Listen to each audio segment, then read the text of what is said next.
distinguished chair of our Financial Institutions Subcommittee, Mr. Barr of Kentucky, for 5 minutes. Secretary Bessent, thank you and President Trump for, in February, issuing the National Security Memorandum entitled America First Investment Policy, directing federal agencies to address outbound investments in China.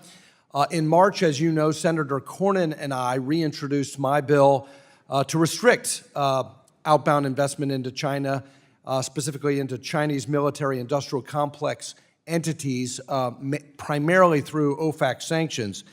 Tell me, Mr. Secretary, what do you think about that legislation in the context of the President's National Security Memorandum? Good. Congressman, I want to thank you for your leadership on this matter. My team and I appreciate your input and molding this important issue, one of the most important financial issues of our time. It is a new national security tool that we restrict the PRC from exploiting the benefits, and we appreciate that Congress wants to move forward legislation that is important and helpful, and we would like a bit more time for our process, including the work mandated by the President, to inform the legislation so that it is durable because of the importance of this. Well, thank you, and I look forward to working with you and the President to align our legislation with the President's policy on this, and I want to give you and President Trump another tool of economic statecraft to increase President Trump's leverage in his negotiations with General Secretary Xi. This is a very important issue, and as you probably noticed, there was recently a $75 million venture investment into a Chinese artificial intelligence firm, Manus. Is Manus AI on the CMIC Treasury entity list? I will have my staff get back to you on that, sir. And I think the answer is no, and that's why we need this legislation so that our outbound restrictions look not just at entities, but also technologies of national security concern like militarized artificial intelligence that this entity, Manus AI, is doing. I would also note that the waiver authority that I embed in this legislation with Senator Cornyn would give you, as Treasury Secretary, the ability to authorize BlackRock or other U.S. firms to invest in Panama to displace the Chinese. So thank you for your collaboration with us on that. Secretary, you've said that with President Trump, we're going to reprivatize the American economy. That is music to my ears. That's music to the American people's ears.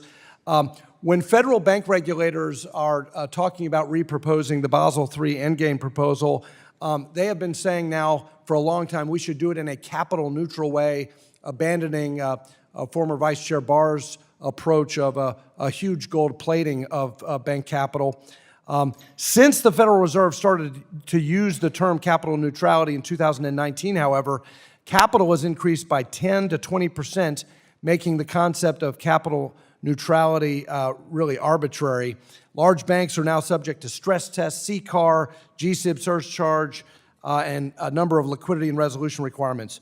When looking at our bank capital regulations in the context of an America First agenda, Mr. Secretary, should we be aiming for capital neutrality, or should we be instead looking at capital levels that actually promote American competitiveness? Congressman, as you know, I've been very concerned about our community banks, our small regional banks, and the growth of private credit outside the regulated system tells me that many of the regulations may be too tight and that the business is pulled into the so-called shadow market. I think we want to safely and soundly expand the regulated financial system and get them on equal footing. And I think that these capital levels that are predictable are very important for that. Last question about China investment in Venezuela. Last week, Venezuelan Vice President Rodriguez asked Chinese officials to increase oil purchases as the country is feeling the squeeze on its energy sales. Tell me what you think about OFAC licenses for U.S. Companies operating in Venezuela when those American firms could displace China to enhance American energy dominance? It is a very acute balancing act there between displacing China, but U.S. entities providing hard currency for the Maduro regime, and we are constantly Gentleman's time has weighing expired. I look forward to working with you on that issue. I yield back. Recognize the distinguished gentleman from Massachusetts, our ranking member of the Digital Assets, Financial Technology, and Artificial Intelligence Subcommittee, Mr. Lynch.